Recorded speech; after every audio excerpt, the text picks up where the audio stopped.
there's my Steve. Husband, we're coming, Steve.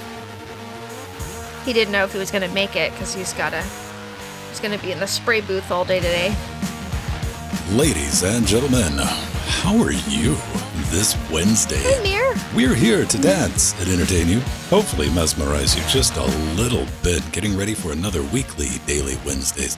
We're going to put it all in your face, in your eyes, in your ears. You're going to have to explain to an adult how you got us all over you. Just finishing up the pre-super shows, and you can always go back and listen to that if you are a patron.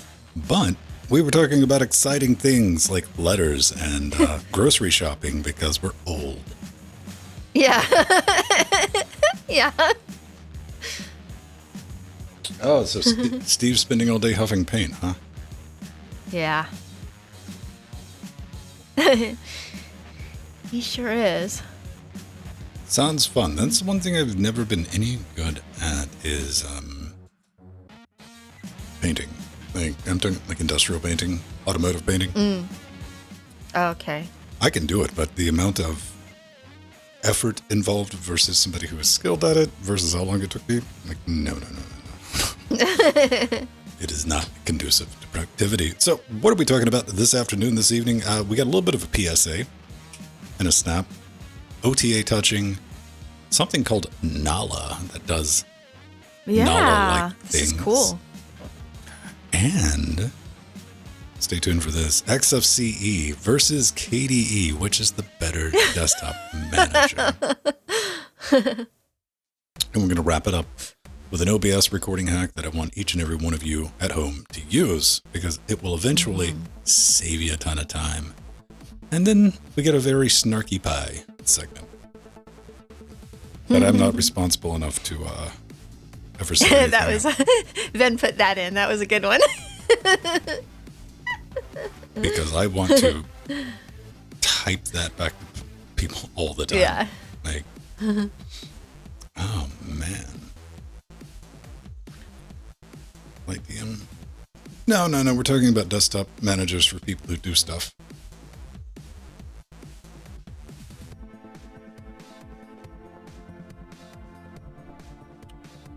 Better tell KDE. You better tell KDE.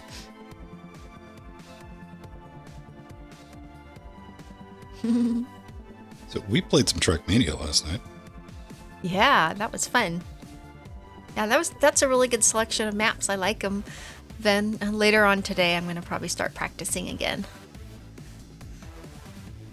You better. Yeah, I have been.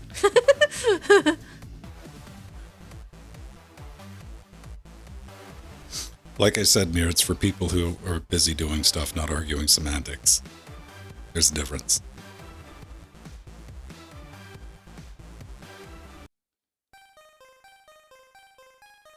I don't know.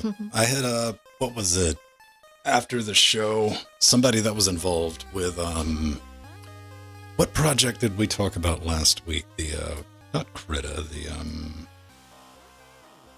Inkscape? Inkscape. Somebody that was working on the redesign, like, hit me up on Twitter, explaining to me that SVGs don't have a background color. I'm like, yes. Water's also blue. Thank you for that piece of information. Huh, that's interesting. So I had the dude back and I'm like, yo, this is what I was, it's like this very pointless statement about, like, because I mentioned, I'm like, yes, like setting the background color in Inkscape is non-intuitive in its current version. It just is. Do a Google search for set background in Inkscape. See how many videos show up of people going, Yeah. yeah, it's like, why is it in the file properties menu? But That's true. yeah, there's just like this layout about like, yo, check this out, man. We don't really have a background color. There's no real background.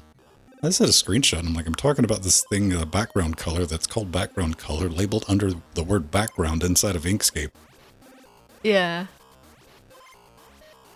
I didn't even know where to go with that. Yeah. Like, Me neither. I don't want to, I have no interest in arguing with you, and thanks for the explanation that SVGs don't have a background color. It's not what I was saying.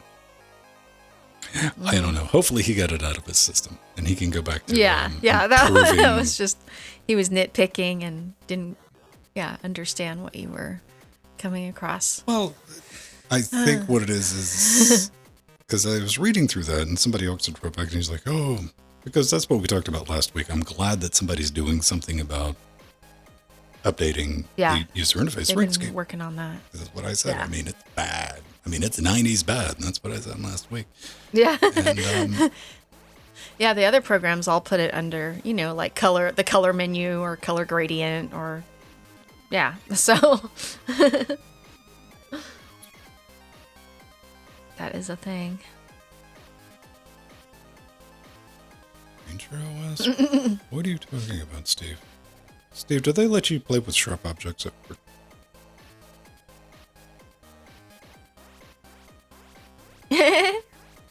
I have my doubts. Maybe they do. Oh, yeah.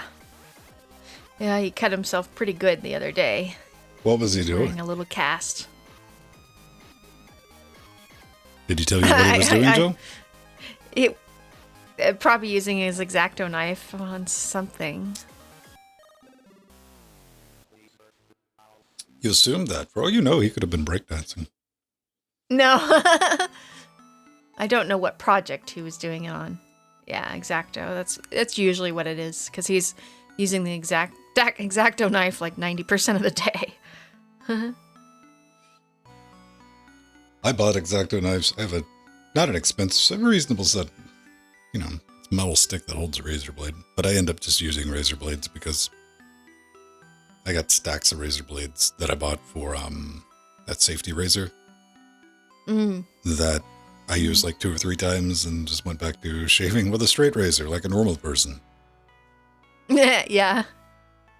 Yeah, in the reality of it, Steve, I'm sure you cut and burn I don't know if you burn yourself enough. Yeah, but he sometimes works on 200 projects in a day. He's just like... You end up with scars and damage, especially on your hands, that you just have no idea where that came from. You're like, huh. Yeah. Wonder where that was from. Oh, well, like I got a slice in this hand. No idea. None. I did not know it was there until I showered this morning. Like, what was that from? That happens.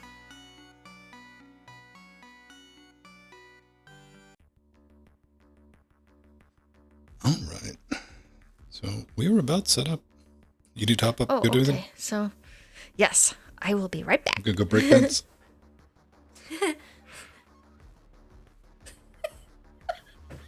What? It's been a while. I actually used to be able to moonwalk. No, actually, I was pretty good at it at one point. Not anymore.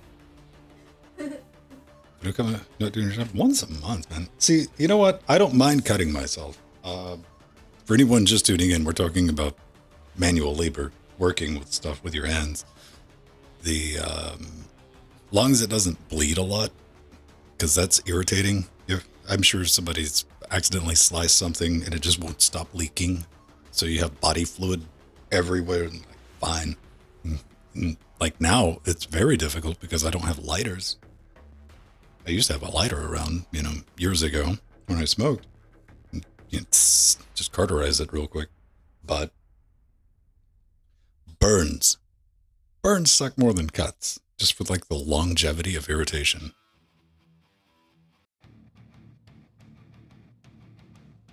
Where am I trying to get to? Oh, there we go.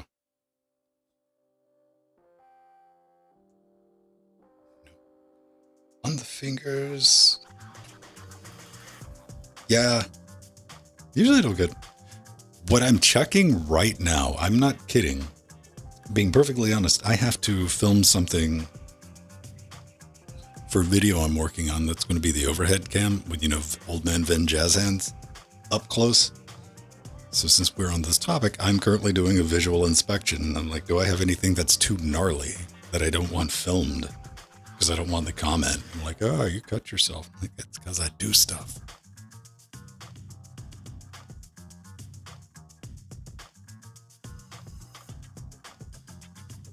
axe. I don't know what I bought. No, I definitely bought the chainsaw after the axe. I've used my chainsaw exactly once. I bought a chainsaw because one day I realized I didn't own a chainsaw, and I felt like that was a responsible adult purchase. So I bought a chainsaw.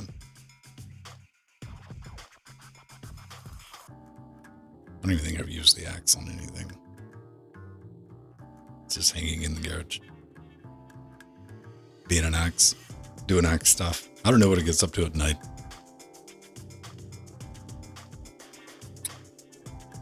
But I am...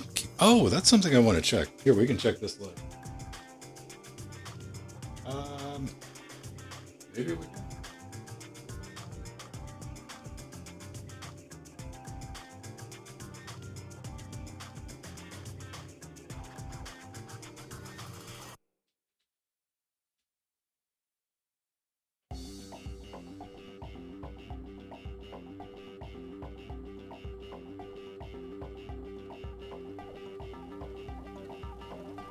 Get to show up. I have the NVIDIA network card showed up. So I have two fresh NVIDIA 10 gig Ethernet. Well, I guess they're InfiniBand, but they also do Ethernet. Mellanox cards. Then one of them is in this box. The other one's in the Pedro box, so we're only going to be testing this one tonight. This evening. Hopefully everything will be nice and copacetic, and it's going to play nice with the Switch. I'm using 10G Tech modules on it. I swapped those Finstar ones out just in case. So we don't want any hiccups during the show. What is that? What is open? Hopefully they'll behave. I don't know if they have a thermal sensor on them though.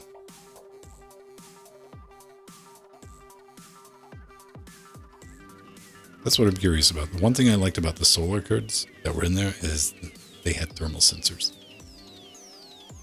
And you could pull that up. But I don't even know if I have LM sensors installed on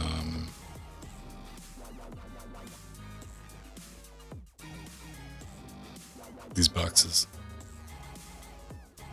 Maybe I do. Maybe I don't. I don't even know if I got it on thread right now. I want to check that then.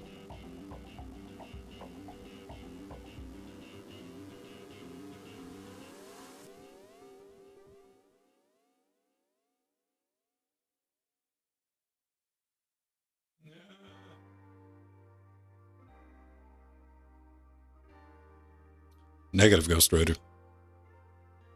And I'm not brave enough to run the detect module thing live in production because that might do something squirrely, scanning everything. It might not. Might not be a problem.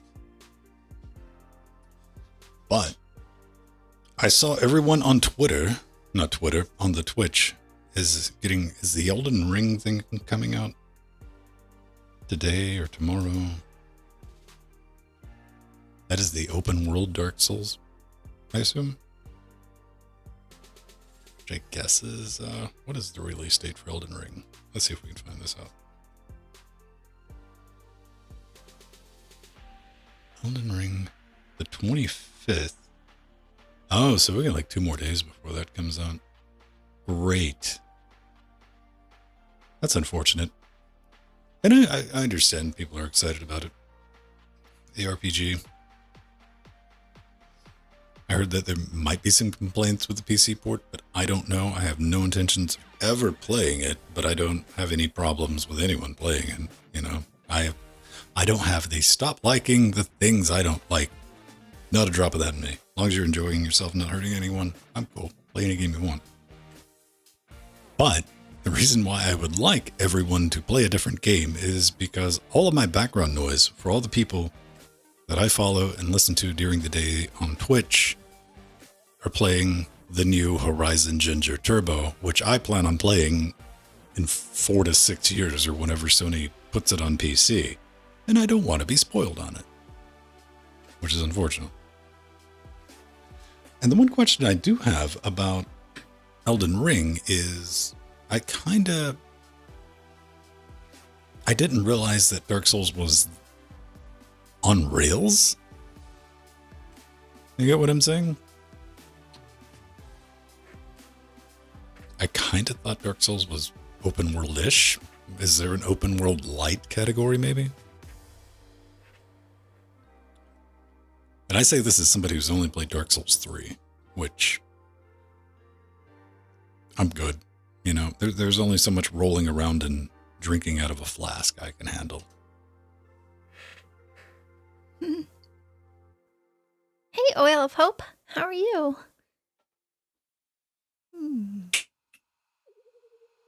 Matthew. All right, let me grab a drink. Okay. And we will get underway.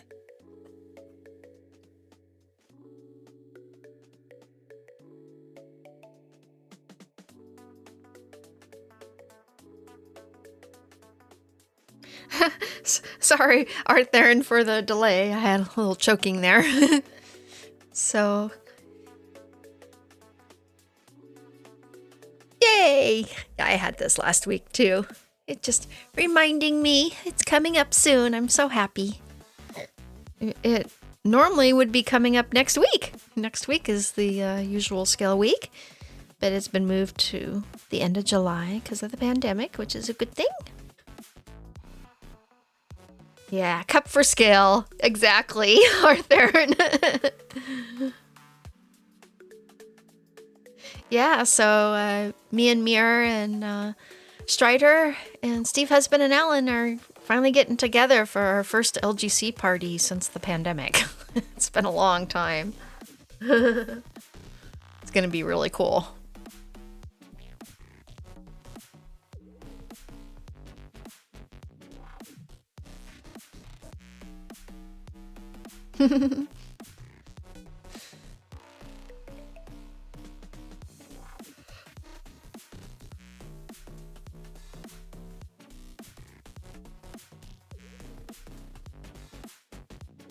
Oh, I guess I didn't see it. Is it in the general?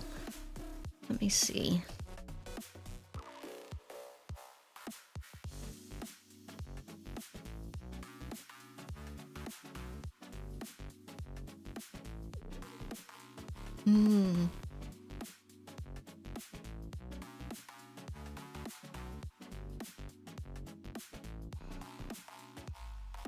Very nice.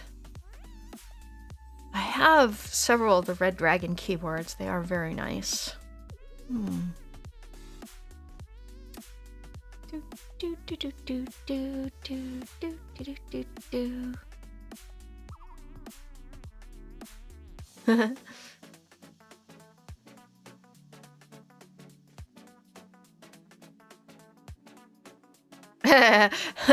Doing Dark Souls. Oh yeah, I have that one. Yeah, I've got about 30 different pink keyboards. You can ask Steve Husband about that. I'm going to show a keyboard today, in fact, on the show. A new one that isn't all pink. Yeah, that is a really good one. I love 60, 65%, 75% keyboards. I just love them.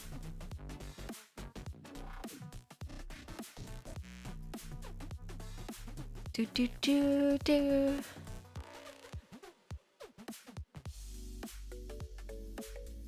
Do, do, do. Yeah, and it's nice to find the 60% ones that have the arrow keys for gaming. That's always a nice thing, because there's a lot of them that don't. Some of them, they map the arrow keys to the WASD part of the keyboard and on WASD, and then with the function command, you can switch them to arrow mode. But that's annoying. It's nice to have the dedicated 60% keyboards and 65% keyboards. Oh, like arrow keys, you don't have to worry about that. Just map those to like print screen, scroll lock, paste, home, end. Yeah. Except I use those keys. I don't know. Like, yeah, that's what's hard, because it's, you know, everyone has different needs on their keyboard. And with me, I always want to have a print screen button for doing quick I have screenshots. a print screen button. And then I always have to have dedicated. I want the dedicated arrow keys, obviously, for using terminal. It just makes it a lot easier than having to click function and arrows. I realized this the other day. I was playing around. I was doing something in Nano. I was SSH'd into the Trackmania server, and I needed to do a relatively complex copy paste job, move some stuff around. Nope. Wait. Open it and get it. Like, you know what? Sometimes you don't want to live that hacker lifestyle. You just want to do a copy and paste, drag, highlight, and go. That took 3 seconds. 3 seconds. I usually use the middle mouse button. I love that. Unix for the win. Linux for the win. All right, everyone. We're going to get underway. We are going to do a show. Hi, Erica Rose Factor. Oh my gosh, we haven't seen you in a while. Nice. That's line down and 4-way. So we should be good.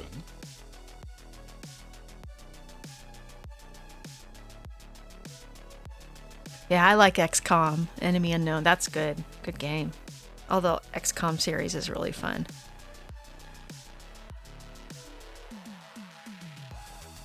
I'm looking for the LWDW. But with the keys able. There it is. Okay. Yeah, I like Atom too a lot as well. Artharian, because it's got that nice in between, you know, a really sophisticated text editor with some more IDE settings thrown in. Yeah, look at it like this. If I need something more advanced than Nano or Get It, I've made a poor life decision. Yeah, normally that's what I'm using is Get It, Xedit, Nedit. I like Joe too in Terminal, and then of course Vi. Yeah, the Git integration in Atom is excellent. Yeah, that's definitely a thing.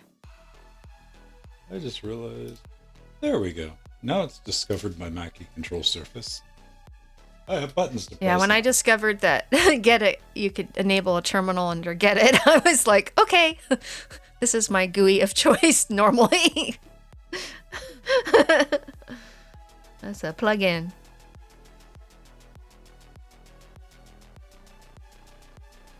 And Code Light.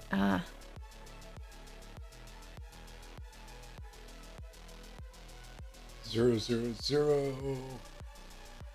All right, all the buttons are working. Yeah, now. Genie's nice too. There's a lot of good ones out there. Yeah, there's tons of choices. I mean, That's the beauty of it. You can use any text editor. the trick is just enjoy Whatever. the one you like, man. Yeah. That's where I always get a bit sideways. I mean, do we really have to get tribal about our text editors? There's better things in life to get upset about. Yeah. And as long as it edits text.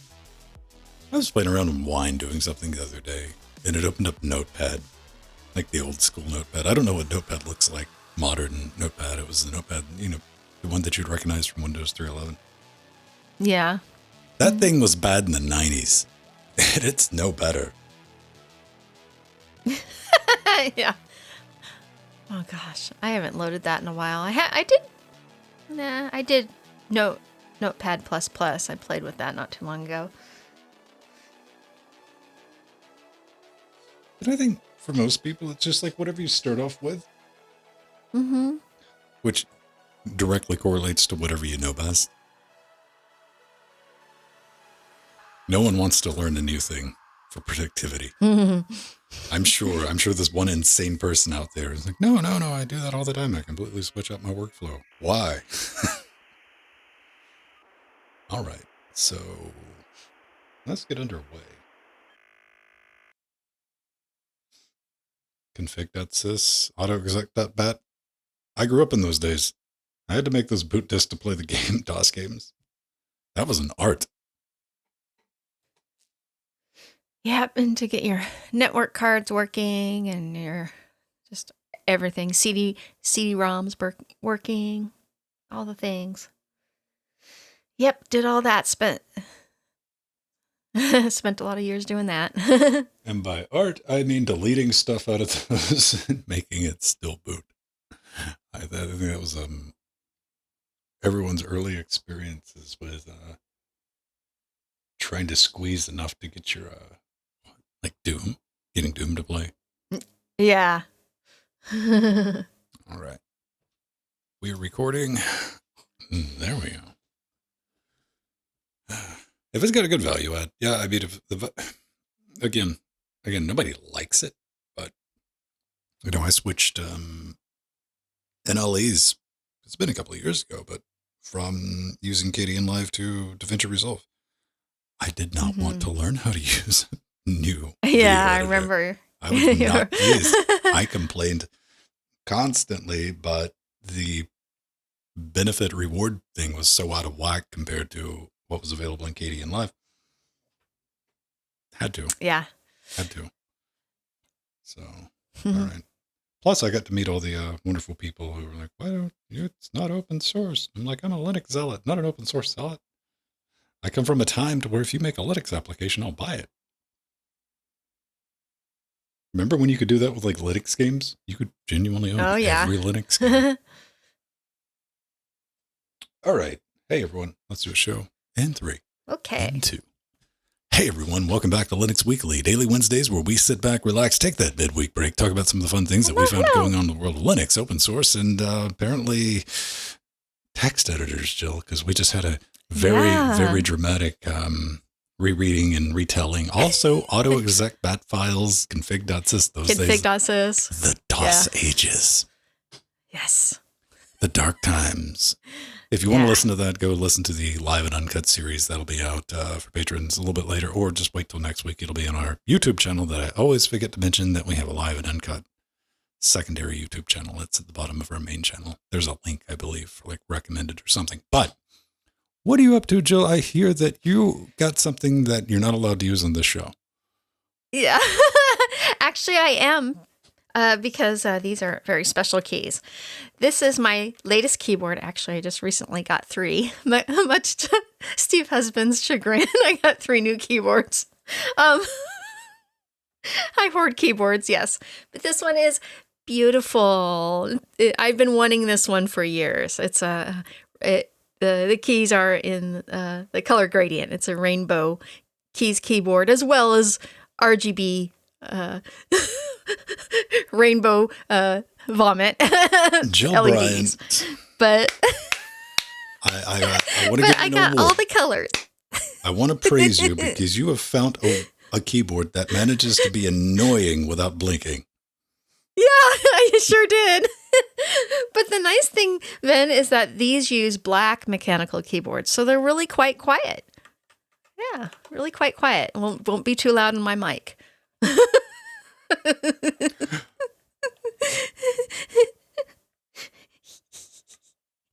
Okay. Yeah, actually it is nice because I have right now I'm using red switches on a pink keyboard, and it's fairly quiet, but these black ones are even quieter. We can always apply the downward expansion, but yeah, this is like rule number 1. This is a common question I get. How do I stop my keyboard from making noise on the stream? No one wants to hear the correct answer to this. Everyone wants. Yeah. Ven uses membrane keyboards. Classic membrane. Buy a keyboard for streaming. Like Jordan lives that dual keyboard life. I got my big, loud, shouty, clacky keyboard, and I got one for streaming. Like that makes sense. Like buy a good membrane keyboard. I get tired of holding this thing up, but this, surprisingly, this is the one Microsoft product I do own, is their ergonomic. Yeah. This thing looks like the Raider from Battlestar Galactica. And they are coming out of the stratosphere during the end times that have been upon us for the last 2 years. They were up to like almost $200, but I think they're back in like the 160, 170 range. Nice. Also, you can do downward expansion, noise gates, and all that fun stuff. But Jill, I'm glad. Is that thing wireless or does it have a cord? It's both wireless and wired, but I will be using it wired because when I am broadcasting, I do not want to deal with when the battery dies. So that's a thing. But yeah, I have so many different mechanical keyboards with all the different colored keys for all my different computers, and then I do have ones that are membrane keyboards that have the sound of mechanical, so that's a thing also. I mean, if it mooed or something or screamed, maybe, but I don't know. I've been over this multiple times. I'm from the generation of I grew up with shouty mechanical keyboards. Yeah. And we improved upon this technology. The Model M. Yeah. I love my Model M. 100% we improved on this technology and we found a way around it and to make something better. And some people, I don't know. The only person that wants to hear that nonsense is you, and that's cool. You do you. Just don't inflict it on other people. If you happen to be in a situation, no one wants to be next to the person at work. I was like, yeah. So, couple of things going on. My NVIDIA network cards arrived. I got some nice Mellanox, formerly Mellanox. I guess they're always going to be Mellanox NVIDIA and some now. So now I get to say network powered by NVIDIA. Those showed up. They're a thing. Here they are for the video. Woohoo. Yeah, all right, that's cool. I'm going to play around with them. I have them in Jill's box right now is running. And these are your standard 850 nanometer 10 gig SFP plus cards that apparently, as we discovered, in Discord when I posted that earlier this week, do not ship to Slovakia and or Australia. So that's unfortunate. Womp womp. But it did give me a chance to go around and stab all my fiber cards in the studio, which is fun. I even ran out of stab on my tried and true older fiber stabber, and I had to break out a fresh fiber stabber and to clean all the optics with this thing.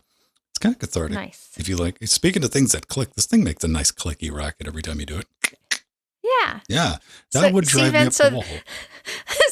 So you don't mind having the clickies when you're putting things together. You just don't want them to hear them when you're streaming. I don't hear anything clicking and hitting. No. What else do we got? Oh, right. Quick mention of this. I talked about this in the pre-show. Dear IRS, if you're going to send anybody a letter for anything in big red stamps, because like most of you, I'm sure, or you have the service available, they scan, photograph all of the mail that goes to the meat space mailbox, and you get an email. I'm like, hey, this is going to... You never want to see one from the IRS. I'm like, oh no, what is this? To my point. Scary. Yeah, no one says, woo, IRS email or mail, physical mail. Like, this is not good. And I'm just saying, pro tip, IRS, big red letters on the front of the envelope that just says, not an audit. Just. Yeah. So if you're not sitting there going, oh, what have I done? I've messed up something with taxes because I do taxes for a couple of my own companies. I'm incorporated, nonprofit, and for this stuff. I fortunately, I was telling Jill, it was only 20, 30 minutes before the mail person arrived. It's like, oh no, this is just for something. Okay, fine. Relief. Not fun. Didn't want to go through that. What else do we got? VP9's running on the Jitsi server, so Jill's coming through with VP9 goodness, and that seemed to hold up. I tested that on Saturday. It was nice and smooth. Didn't have any big issues. It's not that much more overhead, and I'm pondering. We were talking about this during the Trackmania last night on Tuesdays, where we pick out the tracks that we're going to play on Friday, about possibly building, because I don't really want a portable gaming system, but I agree with Jill.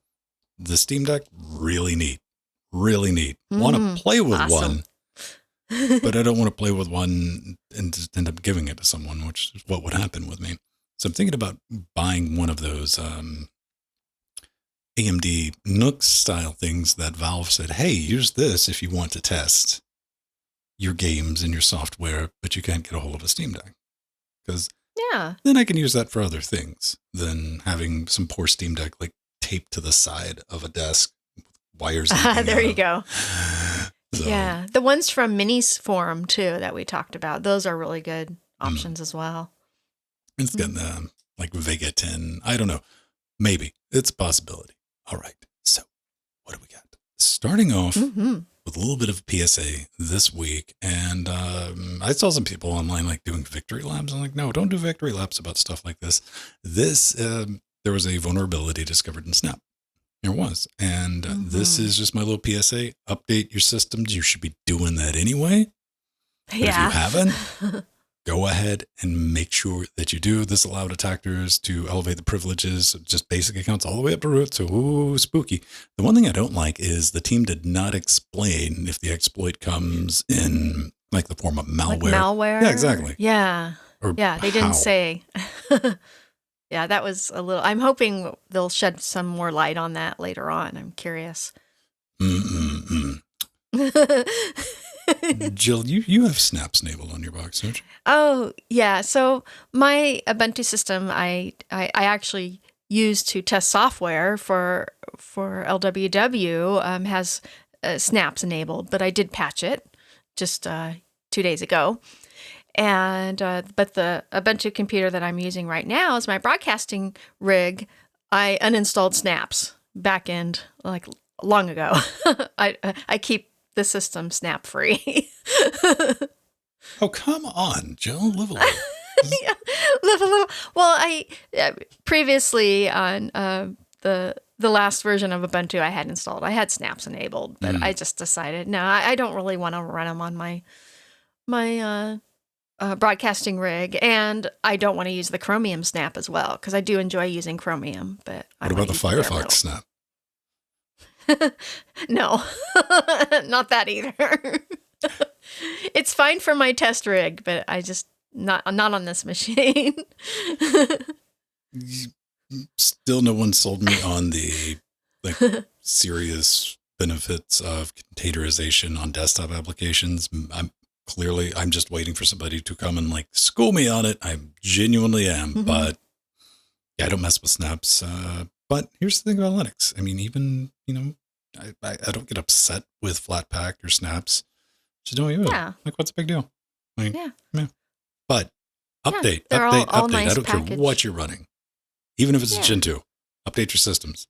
Schedule it. Absolutely. OTA. Hey, I love my app images as well. Do you love your mobile phones with Linux on them? Yeah. So this is really cool. The UB Ports Foundation has just released Ubuntu Touch over the air version 22. This is actually the UB Ports open source Ubuntu Touch mobile operating system for all supported Linux smartphones and tablets, and there are a lot of them, fortunately. And this release, though, has some important updates to actually pave the way for new features. They've added FM radio support to allow for real analog radio listening on supported devices. This is really awesome. And an FM radio app will be in the App Store in the next few weeks. And they now have WebGL support, which allows for faster 3D rendering. That's always a good thing because it needs to be sped up a little bit. I love Ubuntu Touch, but it does sometimes have a few seconds of pauses here and there. Jill, all you have to do is play with a Pine phone, then go play with Touch. Yeah. Well, I play with Ubuntu Touch on my OnePlus 5 and OnePlus 1. So that's a thing. Oh, they got support for the camera in the Morph browser. Nice. Yeah. So calls. that was one of my favorite new additions. And yeah, it now works out of the box on the OnePlus 5. And speaking of the OnePlus 5 and OnePlus 5T cell phones, it now works out of the box without doing any additional configuration like I did on mine. And yeah, I'm looking really forward to playing with this. I just updated my OnePlus 1 phone, but I haven't had time to play with it. So I'm looking forward to that. I'm digging it. So if you're wondering if you're an existing user currently using the Touch OTA, it's in the stable channel. Just go grab it. Start playing with it. And let's see, OTA 22 upgrade by using, updates. That's it. Now, I did count this down. the best I can count, so don't put too much faith in this. About 40 devices are officially supported with Dutch. It's amazing. It's a lot more than I was thinking. God. I remember when the project started, there were only like 3. Google Nexus and OnePlus. Touch. Yeah. Right. I was thinking OnePlus something and probably a Nexus. Yeah. This is, I genuinely think like Touch is kind of the dark horse thing because it keeps getting better and better and better every release, and like work is really being done on it. And I think it might end up being a viable competitor because, man, we need something other than Android. We just do. And yes, that one Sailfish OS user, I hear you. But the rest of us. Yeah, and it's so nice. It runs beautifully on the Pine phones as well. So it's a really robust operating system, and it's so nice to see all this wonderful work being done on it. FM radio app. I don't think I've ever seen old school. Well, one thing in North America, I will say in America that none of your mobile devices I've seen here have FM transmitters or receivers, I should say. Transmitters. That's a whole different thing. But yeah, that's questionable. Now, here's the thing, though, Jill. Imagine like 10, 15 years ago, I would have killed to have an FM receiver, like in my Nokia or something like that, just so I could listen to the radio because podcasts weren't really a thing, right? And just have some background noise. And actually, when I had my own, one of my old flip phones, I always wanted a FM radio on it, and AM too, but they don't put AM on the They wouldn't put AM on the phones because of the antenna. The transmission would interfere. And that's kind of sad. I wish I could get AM on it as well. But That's neat. Good work, everybody involved with this. Now, apt. Mm-hmm. We use apt. I mean, app's fine. Gets the job done. I run it out. Speaking of things you need to run, go ahead and run it right now since you're listening to me do. Apt, don't. And do what I did. Absolutely. Absolutely. I'm old and I made the change.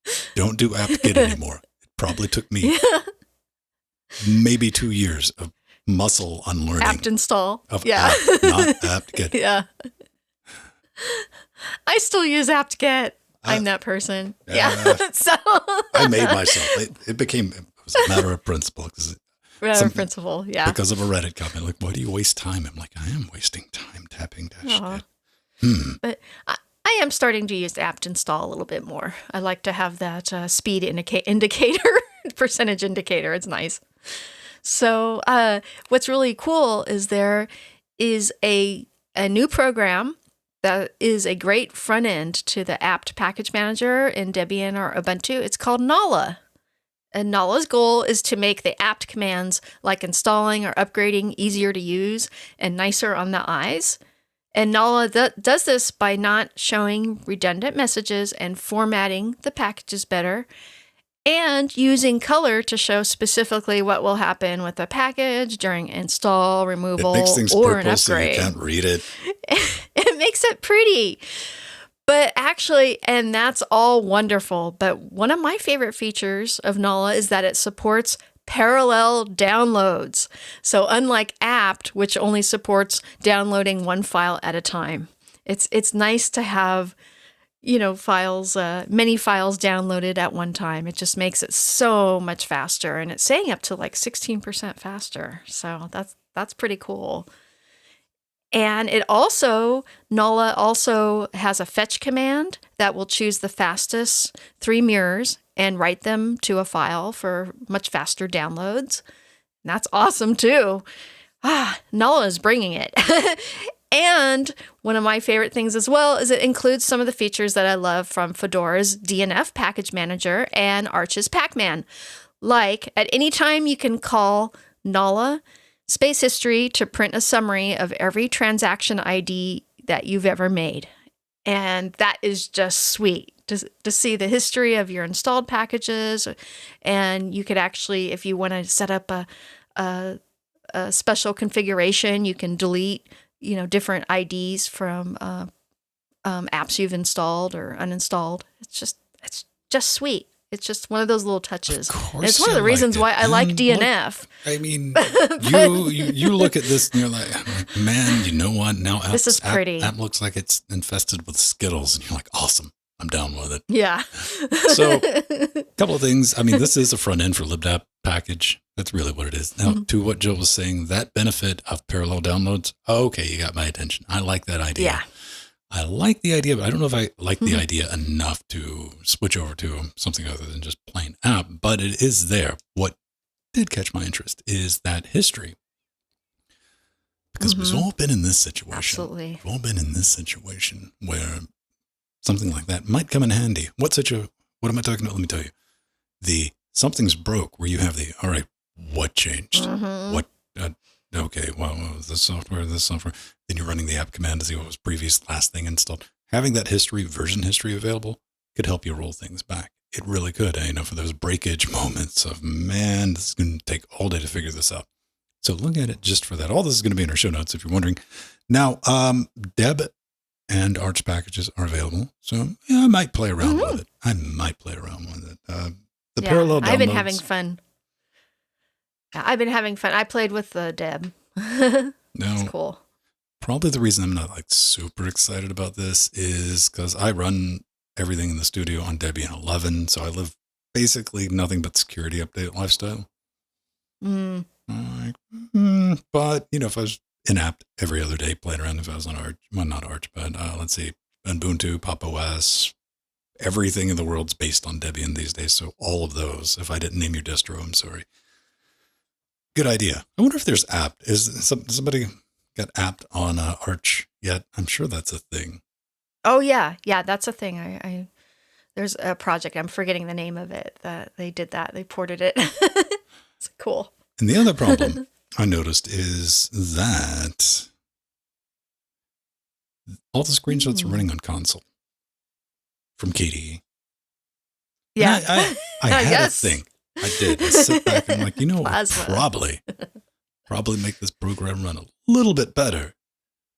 Just might, is if you switched it over to XFCE4 and ran XFCE term, which brings us to our next story from makeuseof.com. It's something that everyone will absolutely just immediately agree on. KDE versus XFCE, comparing two Linux desktop environments. And they walk this down. They do. And someone's about to be wrong on the internet. Brace yourselves. A couple of things I like. The stability, they hit on that. And, even KDE fan humans, who wins this one. Let's not even get in that argument. Memory and resource utilization. They gave this one to Team Mouse. I understand. Desktop customization. Yes, definitely KDE. I'm going to get that KDE, but maybe not for the reason you think. I think there's just too much nonsense in KDE, so there's more to play with, which is always there. But, even back in the 1x, 2x, 3x days, KDE was famous for that, and rightfully so. Anything you want to mess around with, you can, and that's good. That's probably why Valve chose KDE for the Steam Deck. Now, performance and speed optimizations, XFCE, probably. I don't know. And the reason I say I don't know, because it's 2022 and even low-end hardware is going to chew through KDE. It's going to chew through XFCE. That shouldn't be slowing you down. And, if that's a legitimate consideration, consider looking into just a window manager instead of a full desktop. Now, desktop navigation. I think both allow you to do whatever you want. If I want to move this here, move his. Because out of the box, I do not like the default configuration with XFCE. That's because it's changed over the years. It looks like CDE with me, 100%. I just move everything down, move all my launchers up top. Yeah. Now, with KDE, you can do the same thing. You got that choice of freedom. You got those options. And like two things that you don't have, Jill, with Windows 11. Yeah. Absolutely. Yeah. So XFCE and KDE are both wonderful desktop environments. And, to each his own, really. But if you want a bit more eye candy with lots of customizability, go with KDE Plasma. And if you want a more minimal and lighter weight approach, go with XFCE. I generally prefer XFCE myself, and I'm on it actually right now, but I've always loved the Rodentia desktop as well. And honestly, XFCE. I actually still, in some ways, like the older version of XFCE better when it was in the three dot version. I think it's fair I'm really to old say school that because that one looked like CDE. Yeah. Oh, we were talking about that last night after the Trekmania stream of there's somebody who's still developing on the KDE 3X version, keeping that updated and maintained. We talked about it on the show too. But one thing with XFC when it comes to stable, XFC has long-term, like 2-3 year release cycles, sometimes 6 to 8 year release cycles. But when I'm doing the show, one thing I just cannot tolerate for the sake of the live streams and whatever we're doing is something crashing. Like if something crashes and hangs on the XFCE desktop, it's an event. You take a picture of it. You bring your friends in the room. You're like, look. Yeah, true. What? Never seen that. That's bizarre. They'll probably never see it again. But both projects are equally as well. And of course, there's GNOME. GNOME's going to GNOME. And all the other ones we didn't name. I'm sure the internet will provide us a list of the ones we didn't cover and why they're better than both XFCE and KDE, because we don't know what we're talking about. Our opinions are invalid. Someone is wrong on the internet. Well, KDE, has really gotten they've cleaned up a lot of the paper cuts, and there's a lot less issues of stability now. It's just getting better and better, and especially now with the Steam Deck approaching, they've really been working on the optimizations for the Steam Deck and for other devices and other computers. Going to be completely... And it's strange for me because I was as much a KDE zealot as I am XFCE up until something that rhymed with the number 4 that involved KDE. Yeah, I was the same way. And I bounced and never looked back because 4 was rough. No one involved in that will say anything now. I was like, that was a rough one. And but hey, it got them to where they are now. And XFC, you keep being you, little mouse, never change, and I don't plan. Yeah. We love our Rodentia desktop. Me and you, XFC, we're going to ride X11 into the ground, baby. Yes. So, and two benefits like that. KDE works out of the box with Wayland. Big thumbs up. Big thumbs up, especially for desktop use. Now, I want to give everyone an example of, say, we were doing something like recording a show. Just try to imagine this, okay?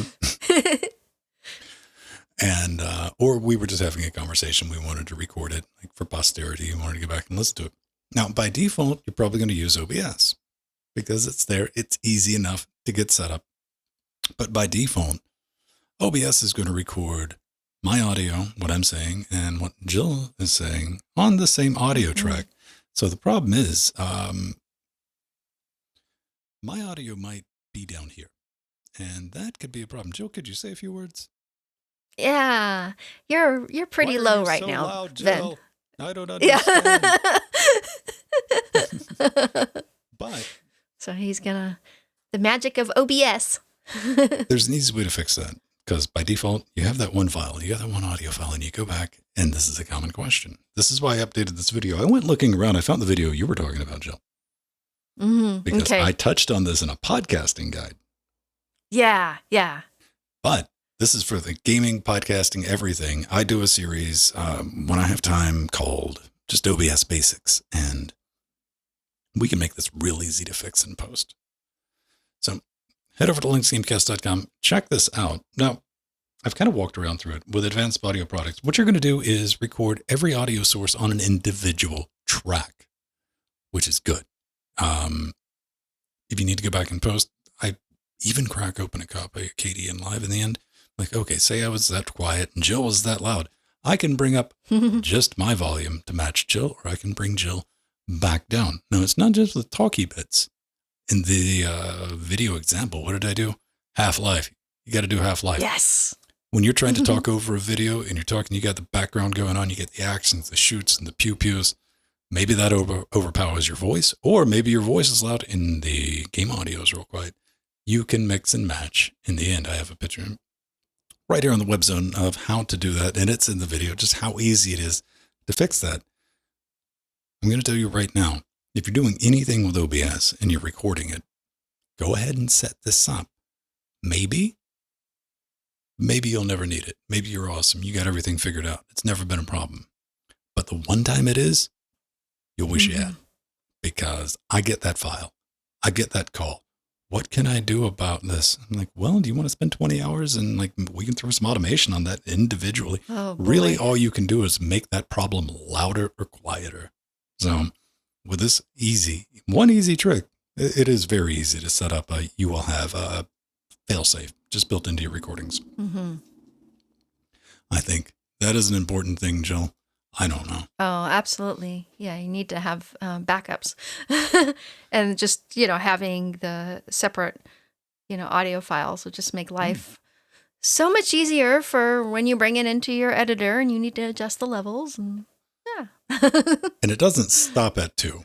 I think I currently have 5 audio tracks that 4? I'm recording.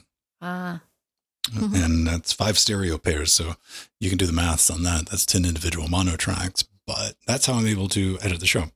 Because, I have the DAW for the video listeners. That's recording multi-track. My audio, Jill's audio, game audio. But what this is doing, this is on a separate PC. Over the network, it's sending each individual audio track over the network into OBS. And I have OBS set to record each individual track. So I'd never have to come back to this unless something is catastrophically wrong. But when I drag that video file into DaVinci Resolve, I have those individual audio tracks. So like, say there was a so nice. like loud click pop or something like that. And Jill, you were explaining something while that pop happened. I can pull that pop out and not break your audio. You won't get like, yeah.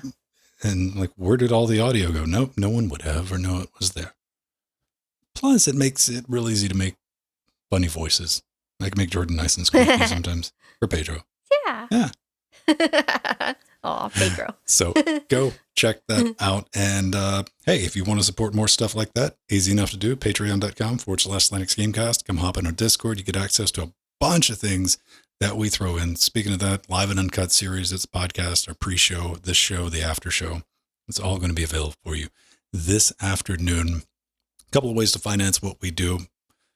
Speaking of the web zone, you can go there without ad block. No ad block, no tracking. It is there. All of our media that we release is under Creative Commons. Do with it as ye will, because I just want people to get some education, hopefully some entertainment out of what we do. But we do appreciate each and every one of you who are able to financially Love you all. support us and like and retweet and all that fun stuff. What do we got? We got a store.linuxgamecast.com. We got some merch. We got stickers that, can you even see? No, you can't see the sticker. See, I guarantee you, we got a wonderful sticker that has it is. It has a slightly less naughty word to cover up a more naughty word. Yeah. And everything's of reasonable quality and reasonably priced. We do thank you very much. For Rohit, did you see Rohit in Mardi Gras with the Linux Gamecast shirt on? Oh, I know. That was awesome. Yeah, yes. He had your dope. face on there, your head. Fair warning, if you post that in Discord, we're going to put it on the show, which it was on Linux Gamecast Weekly last week. If you're curious about stuff that I'm planning on buying for the studio or stuff that I've already bought, you can find that on the website. We got Amazon wish list, so you can judge me on like, I don't want you to buy that. That's a dumb idea. Maybe you have a better idea. Network adapters. I mean, this is just boring studio stuff. If you want to help out with that, that's how I'll publicly shame you and thank you by putting your name on the wall. However, Jill has Blinky stuff and mugs. Yeah. So if you would like a new mug to show up. Yay! I need to put some more on my things on my wish list because people have been buying me my stuffed penguin. So let's see. The trick is list has gotten smaller. Crazy, wicked, expensive stuff, like the stuff that you dread buying, and stuff I'm going to buy anyway. But yeah, that slows it down real quick. But thanks for everyone who helps out with this. Loud Live, independent. We're commercial free. Never have to worry about that. No mattress ads. And yeah. So, speaking of things we were talking about in the pre-show, pizza.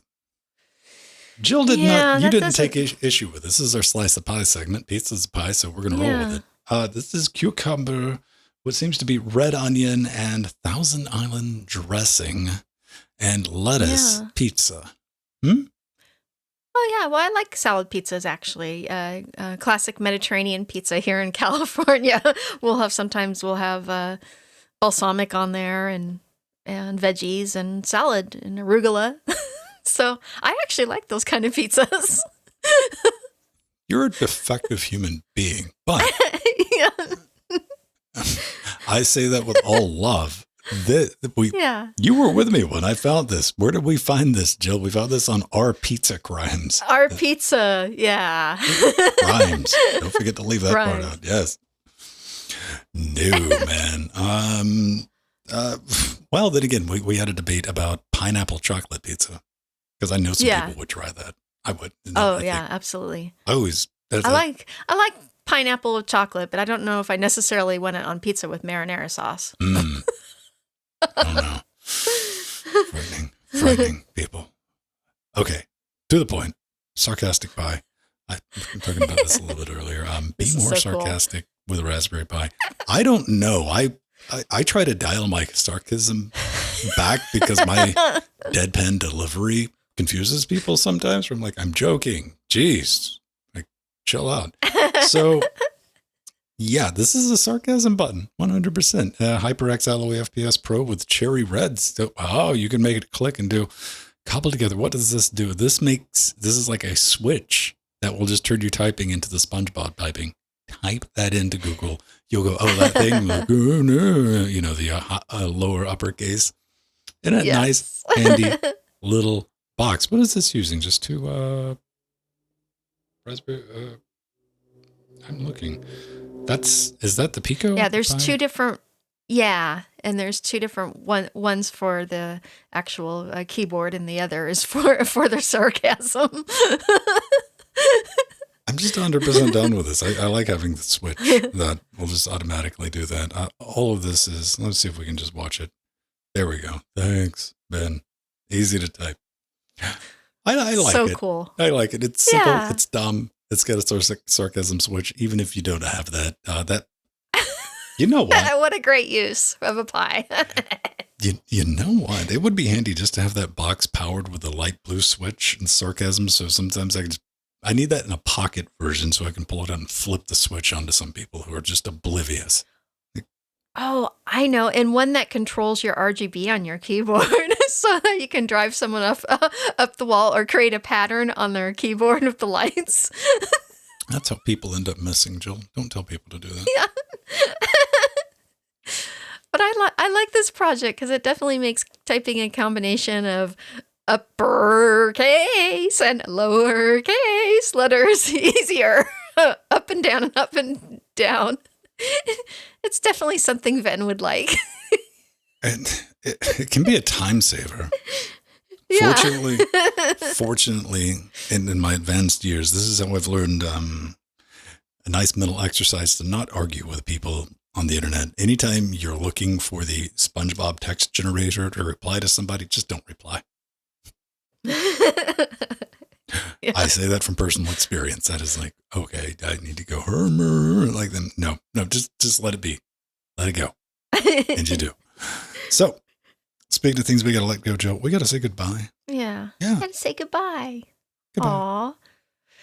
Icarus Factor, it's nice to have you in chat again. And so, Window Maker is my number one window manager. I use it all the time. In fact, I usually use it when I'm doing the show. So yay! Thank you so much to our patrons and those that are on our Discord chat and on Twitch. Oh, we got XF Boy Forever in here. We've got, of course, our advisor Arthur in here, who we love. And we got Mir in here. We got Strider in here. All the wonderful people just keeping the show alive, and They might be in without here. They might you, it not wouldn't be. happen. They could be bots. Yeah, they could be bots. I mean, Boy, we'd have a lot of bots if those are all bots. All right, beautiful people. Aww.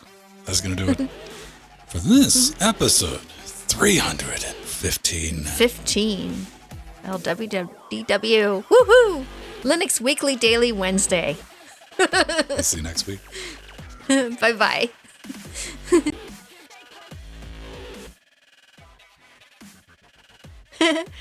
Yeah, but I've had 2 people message me this week and ask what the LWW stands for that are new viewers.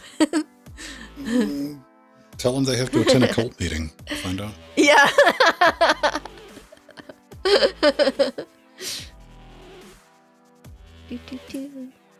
A cult meeting. Yeah.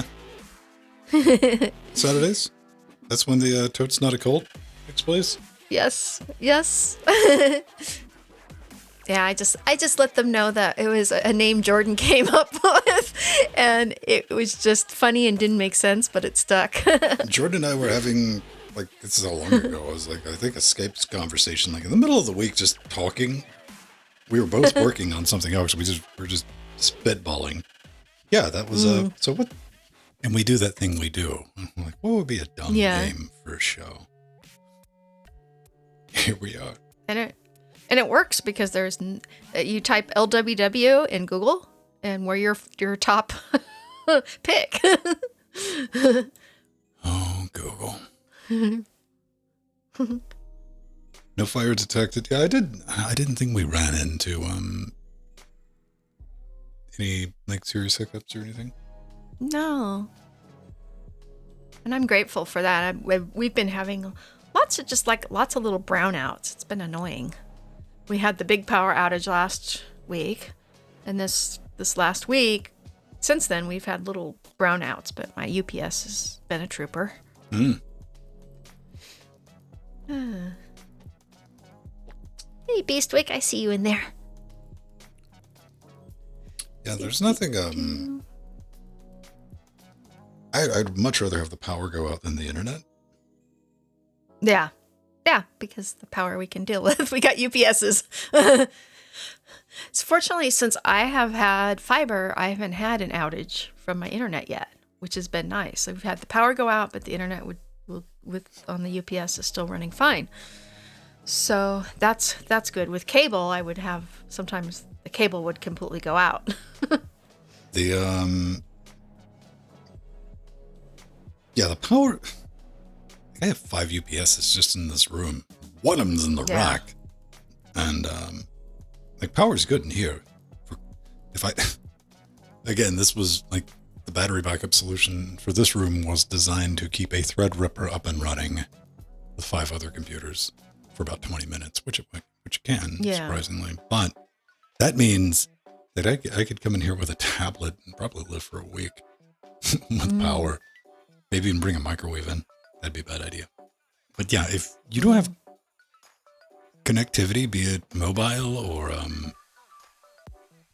cable, satellite, whatever, that's rough. That is, I'll go get my book, read, and that's only going to keep me content for about an hour. It's horrible. Yeah. Yeah, Mir, you had problems. I have a gigabit now, but I've got the business package, and so I haven't. Actually, it's been wonderful. It was worth the upgrade.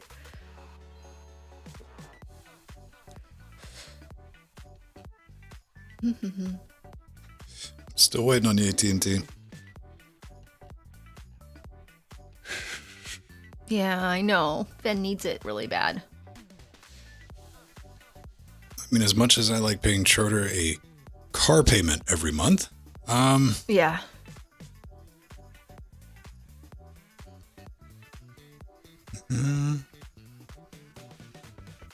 I don't know what makes it so irritating is like all the fiber has been run. AT&T is just dragging it out. I'm like, why would we get rid of all of these VDSL lines that we're charging people $70 a month for? I mean, it's just money. I'm like, yeah, I understand. I still have hopes for Starlink. I think that is being rolled out very responsibly. And I mean, come on. Yeah, I wonder how long it's gonna. They said on there. I know I was reading the SpaceX website, and they gave a time in the next year, but everyone is saying no, it's actually going to be the following year. For like because what, general? Yeah, general. Yeah, I got an offer last year to like buy the kit, and I was like, you know what? Because I wasn't gonna be able to rely on it because it's in the better than nothing phase. That's what it's called right now. Mm-hmm. So it's not like I could do shows on it, and I just couldn't justify $100 for something. Mm-hmm. Yeah. Just to have, like, in hopes that it gets good one day. But once they get it sorted out, I mean, definitely just having that as a backup, 100%. I mean, the ground stations could still go out, but most of those are going to be backed up.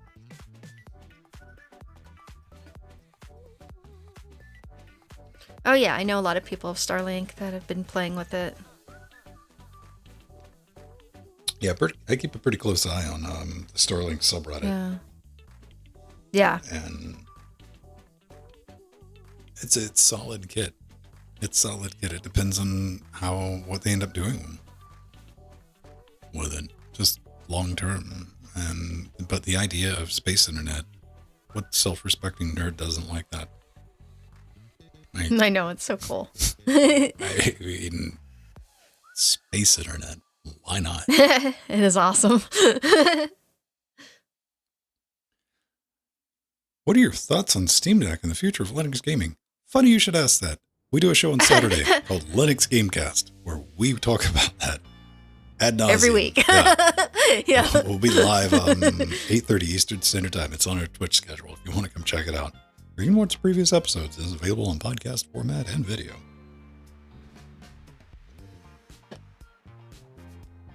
Oh man, I gotta get to practicing on the Trackmanias. I was gonna do it last night. I just didn't have time. I don't know if I'm gonna have time this afternoon because I got a tier Threadrip report to do a thing. Oh, okay, that's right. Yeah. I'm surprisingly very good at taking Threadrip report, which is when I say take it apart, I mean unplugging it because the amount of HDMI cables plugged in the back of this box. Everything else, yeah, it takes forever. And getting them all in the right spots. So, yeah,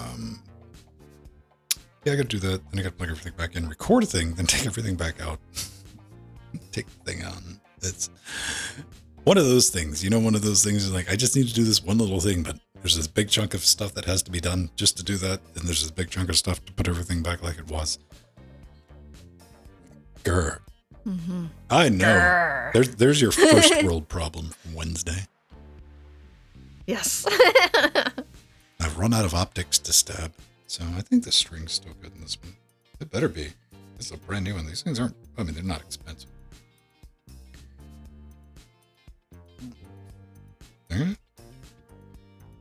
Yeah, it's still on there. They're like $15. Usually buy a couple of packs of them. So what do you got going on the rest of the day, Jill?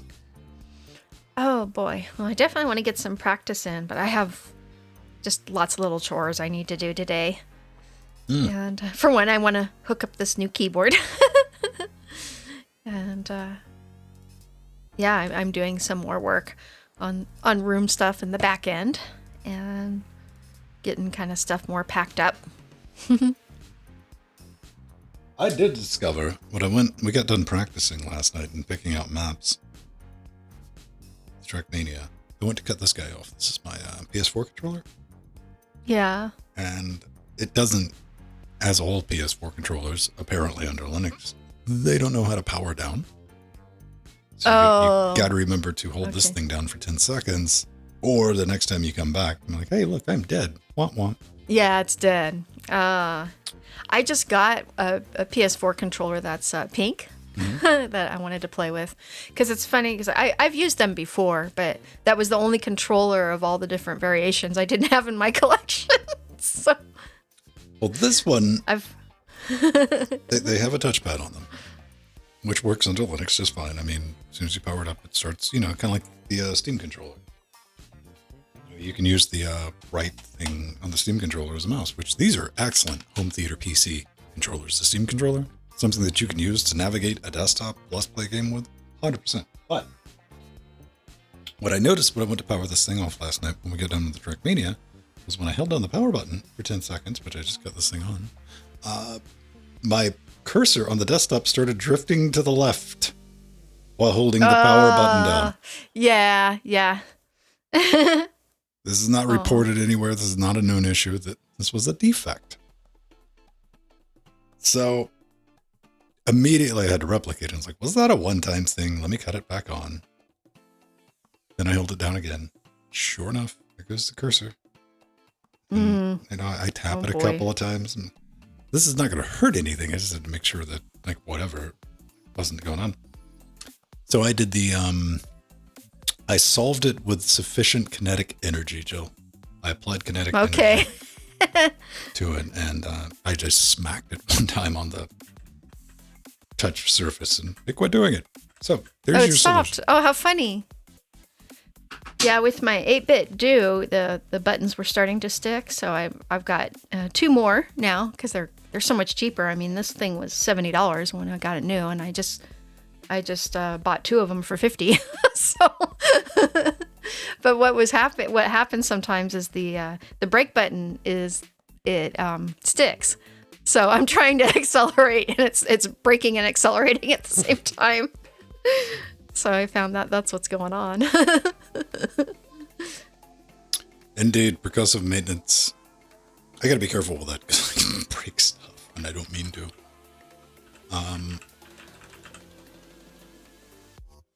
I have not played. Maybe I have. I don't think I've played Trackmania with a Steam controller. The reason I use the PS4 controller over the Xbox One X, S1X, whatever it is the analog sticks on these are a bit higher than the ones on the PS4. So I got like less throw, which I like. Yeah. Okay. See, I like the smaller, the lower ones because what happens is the Xbox one. Xbox ones are too high, so my thumb keeps like, getting knocked off. It's just I can't control it. It's too big. That was the problem with the Steam controller. It was just the joystick was too high. I wouldn't have tried. And it's just big. I see. Beastwick, did you just use the physical joystick instead of the I wouldn't have tried to control it with this. I guess you could probably set something up to go left and right. That would, like if you wanted to use it, I guess. To be honest with you, that falls into like, you could if you hated yourself enough. I would just use the D-pad. Oh, Beastwick. A really good, inexpensive red switch keyboard would be the Moto Speed ones. I have a, actually, I've got it right now. I'm using the Moto Speed pink red switch keyboard. I also have their brown switches too. And the very good prices. When they were new, they were around $60, but I've seen sales on them for like $35, $40. Do what I do. Support Microsoft and buy Microsoft keyboard.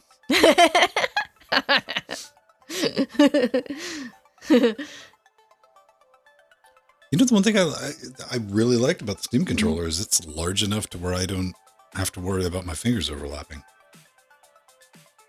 Oh yeah, that's good size.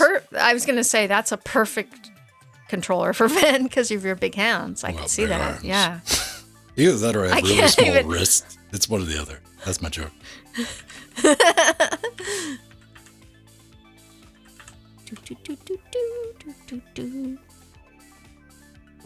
I'd like to see a new revision of the Steam controller, but I don't think we'll ever get one, which is unfortunate. I'd like to see a third-party Steam controller because it's only a couple of basic modifications, and you just got something that's, they're very well made.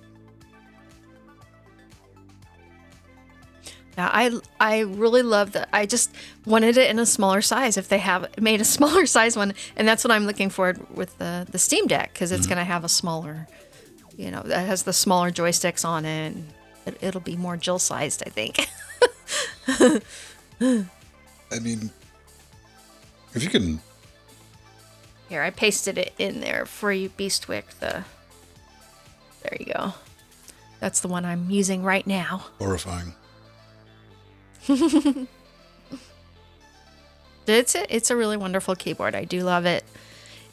I have to, for my broadcasting rig, I just change the keyboards out like every month or so, just because I keep buying them. And I just want to, keep playing with them, and it's fun.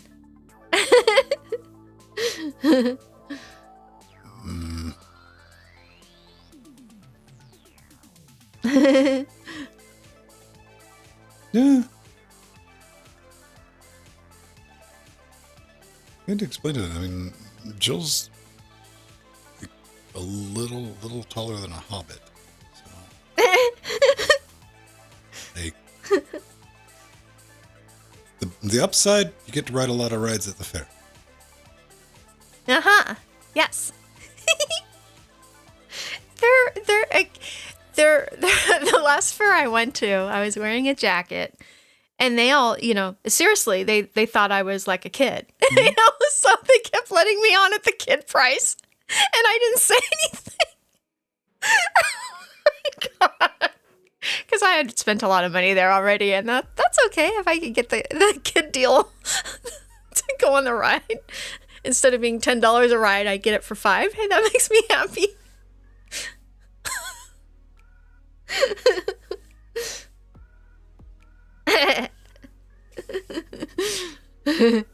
Oh, man. Ah, Hobbit saved Middle Earth. Yes. So what else we got going on?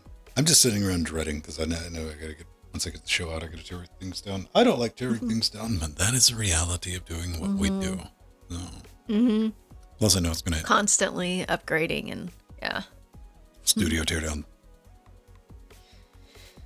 Yeah. Reconfiguration. That's. But I gotta get the camera out. I gotta do it. Gotta do it. It's gotta get done. No one else is gonna do it. No one's gonna break into my house and be like, hey, I'll do that. So radio controller PC game? That seems excessive, but hey, if it works. I just don't want like additional Gompanchero. Oh, and thank you for the follow. Hey, hello. And welcome. Welcome to the craziness that is Linux Weekly Daily Wednesday. more exciting than a bowl of shredded wheat.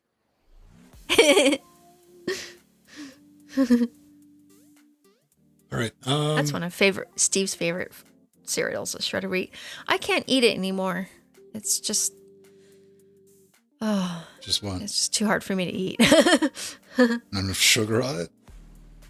No. It was after I had like 20 teeth removed, and my jaw, it like hurts if I have to chew for a very long time. So it's just uncomfortable. But I do like shredded wheat. Bowl for like 20 seconds, it'll turn to mush. I know, it turns to mush, it. yeah. And then I don't care for it as much when it's mushy. And I love grape nuts, but I can't have those anymore either without them killing me. Somebody's phone's ringing. Yeah, that was... It wasn't mine because I don't have one. Yeah, I know. I'm looking around going, what? Maybe our one in the kitchen must be up real loud or something. All right, everyone. We do have a classic landline in the kitchen. I got to go do the things. So I want you to have a good rest of your Wednesday, no matter what time it is. Yeah. We love you all. Tomorrow night, Jordan is going to continue being angry.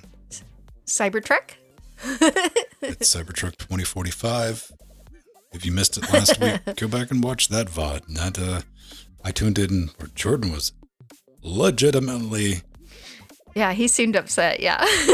screaming at the game because it was the update that reset all of his stuff. Like, yeah. to the point where the one path he was trying to get reset, and he wasn't very pleased with it.